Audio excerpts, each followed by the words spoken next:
दोस्तों आजकल इंटरनेट की वजह से हमारी ज़िंदगी में डिस्ट्रैक्शन बहुत ज़्यादा बढ़ गई है। आप दिन में बार बार फ़ोन को चेक करके सोशल मीडिया के मैसेज पढ़ते होंगे। इससे हमारे दिमाग में फालतू जानकारी आती रहती है। ब्रेन को ये सब कचरा जानकारी भी प्रोसेस करनी पड़ती है। इस वजह से ब्रेन ज़रूरी चीज़ों पर फोकस ही नहीं कर पाता। लेकिन आज हम आपके साथ ऐसी बुक शेयर कर रहे हैं जिसकी मदद से आप हाइपर फोकस डेवलप कर सकते हो। हेलो दोस्तों, आज हम जिस बुक के बारे में बात कर रहे हैं उस बुक का नाम है हाइपर फोकस। इस बुक के ऑथर क्रिस बैली है। तो आइए इस बुक को शुरू करते हैं। Chapter 1, switch off auto pilot mode. हम बहुत से काम बिना सोचे ही करने लगते हैं। हमें उनकी आदत लग गई होती है, इसे ही ऑटो पायलट कहते हैं। जैसे आराम करने बैठेंगे तो अपने आप ही टीवी चला देंगे या यूट्यूब पर अपने आप ही वीडियोस आदि देखने लगेंगे। हम कभी भी काम को डिवाइड नहीं करते। हम यह भी नहीं सोचते कि किस काम के लिए हमें ज़्यादा अटेंशन या फोकस देने की ज़रूरत है और किस पे नहीं। इसी कारण हम लाइफ में बड़े बड़े चेंजेस नहीं ला पाते और लाइफ बस एक रूटीन पर चलती रहती है। इसलिए ऑथर कहते हैं कि हमें इस ऑटो पायलट मोड को बंद करना पड़ेगा। इसके लिए आप अपने सारे कामों को 4 कैटेगरी में बांट सकते हैं। First, necessary work. ये वो काम होते हैं जो आपको करने ही है, जैसे मीटिंग में जाना, फाइल वर्क कंप्लीट करना। Second, unnecessary work. ये वो काम है जो आप करते तो हैं लेकिन उतनी ज़रूरत नहीं होती, जैसे फाइल्स को अरेंज करना। Third, distracting work. ये वो काम है जो आपको अट्रैक्ट तो करते हैं लेकिन ज़रूरी नहीं होते, जैसे social media, YouTube, Instagram. Fourth, purposeful work. ऐसे काम जिनमें आपको अपनी क्रिएटिविटी दिखाने का मौका मिलता है, जिन्हें करके आपको खुशी मिलती है, जैसे पेंटिंग, स्केचिंग। इनके लिए आपको टाइम के वो घंटे देने चाहिए जब आपकी एनर्जी मैक्सिमम रहती हो। बाकी के काम आप उस समय कर सकते हैं जब आपकी एनर्जी कम होती है। Chapter 2, enhance your attention. हर आदमी की चीज़ों के प्रति अटेंशन अलग होती है। कुछ चीज़ों पर हम ज़्यादा ध्यान देते हैं और दूसरी पर नहीं। आप अपनी अटेंशन उन चीज़ों को ज़्यादा दें जो बेहद ज़रूरी है। अटेंशन बढ़ाने के लिए ये तरीके इस्तेमाल कर सकते हैं। बोरिंग टॉपिक को इंटरेस्टिंग बनाने के लिए कोशिश करिए। आप खुद से क्रिएटिव क्वेश्चन पूछते रहे। दूसरा, यह एज्यूम करें कि आप स्पीकर हैं। ऐसे ही किसी लेक्चर के दौरान भी आप कर सकते हैं। सोशल मीडिया आदि पर आपको हाइपर फोकस की जरूरत नहीं पड़ती। Chapter 3, stages of hyper focus. किसी भी काम के दौरान हाइपर फोकस बढ़ाने की 4 स्टेजेस होती है। First, choose. सबसे पहले उस ऑब्जेक्ट को चूज करें जिस पर आपको हाइपर फोकस बढ़ाना है। Second, eliminate. इसके बाद सारी डिस्ट्रैक्शन को हटा दें। Third, focus. अब सारा ध्यान उस ऑब्जेक्ट पर देना शुरू कर दें। Fourth, refocus. ध्यान अगर भटक जाए तो जल्दी से उसे वापस ले आए। Chapter 4, remove distraction.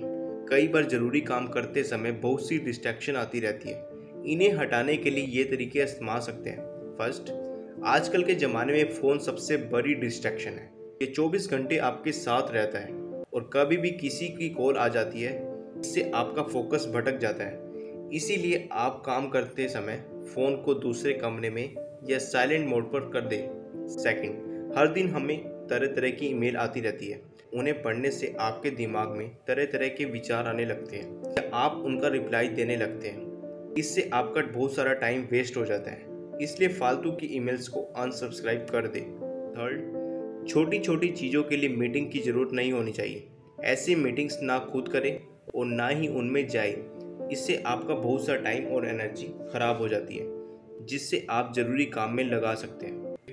Chapter 5, hyper focus as habit. आपको अपना फोकस बढ़ाने के लिए आदत बनानी पड़ेगी। हर दिन 3 कामों की लिस्ट बनाइए और उन पर पूरा फोकस करने की कोशिश कीजिए। जैसे 15 मिनट एक्सरसाइज करने का गोल बनाइए। इसके बाद आप हर डिस्ट्रैक्शन को हटा दीजिए। पूरा फोकस उस काम पर कीजिए। इस बीच कोई भी कॉल मत लीजिए और काम को बीच में मत छोड़िए, क्योंकि दोस्तों से बातें करने से भी आपकी एनर्जी बर्बाद होती है और आपके दिमाग में फालतू विचार बढ़ते रहते हैं। इसीलिए अगर कुछ क्रिएटिव करना है तो अकेला खुश रहना सीखिए।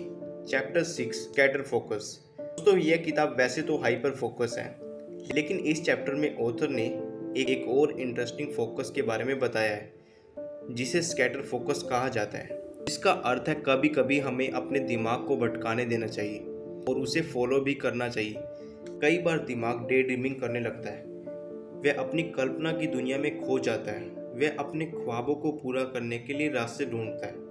ऐसे में यह देखिए कि आपका ब्रेन किस सपने के बारे में सोचने लगता है, वही आपका स्कैटर फोकस होता है। उसे नोट कीजिए और फिर उन पर फोकस लगा दीजिए। Chapter 7, recharge your brain. बहुत बार कोई कॉम्प्लेक्स कार्य करते हुए हमारा दिमाग थक जाता है। इससे हमारा फोकस हिल सकता है और हम उस कार्य को अच्छे से नहीं कर सकते। ऐसे ही कई बार हम पढ़ते समय बोर हो जाते हैं। ऐसा लगता है कि कुछ भी दिमाग में नहीं जा रहा। ऐसे में आपको अपने ब्रेन को फिर से रिचार्ज करना होगा। दरअसल ज़्यादा देर तक दिमागी काम करने से हमारे बॉडी और माइंड की पावर कम होने लगती है और हम अपने काम पर फोकस नहीं कर पाते।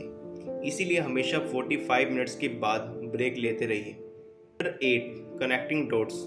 कई बार हमारे दिमाग में कोई प्रॉब्लम चल रही होती है और हमें उसका कोई सॉल्यूशन नहीं मिलता। ऐसे में हमें हाइपर फोकस का इस्तेमाल करना चाहिए।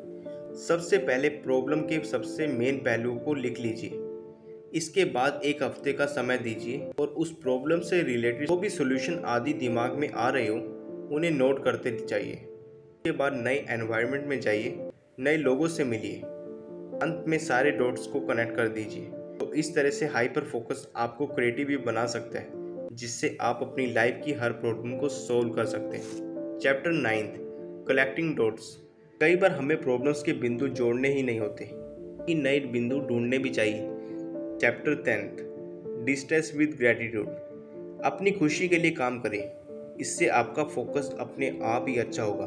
हर दिन सोने से पहले यूनिवर्स का ग्रैटिट्यूड माने, उसे थैंक यू बोले, उसे कहे कि इतना अच्छा दिन देने के लिए धन्यवाद, सनलाइट के लिए धन्यवाद, ऑक्सीजन के लिए धन्यवाद, जो फूड आप खा रहे हैं उसके लिए धन्यवाद। हम यूनिवर्स से हर चीज़ लेते ही रहते हैं, बदले में उससे कुछ नहीं देते। इसीलिए उसे थैंक यू बोलकर अपना ग्रैटिट्यूड जाहिर करें। इससे आपको अपनी ज़िंदगी के बारे में क्लैरिटी मिलेगी। सर मेडिटेशन करें, आंखें बंद करके ध्यान लगाइए और अपने ईश्वर को देखें। साथ ही जब मौका मिले दूसरों की हेल्प भी करिए। इससे आपको लगेगा कि आप बहुत यूज़फुल पर्सन हैं। कंक्लूजन।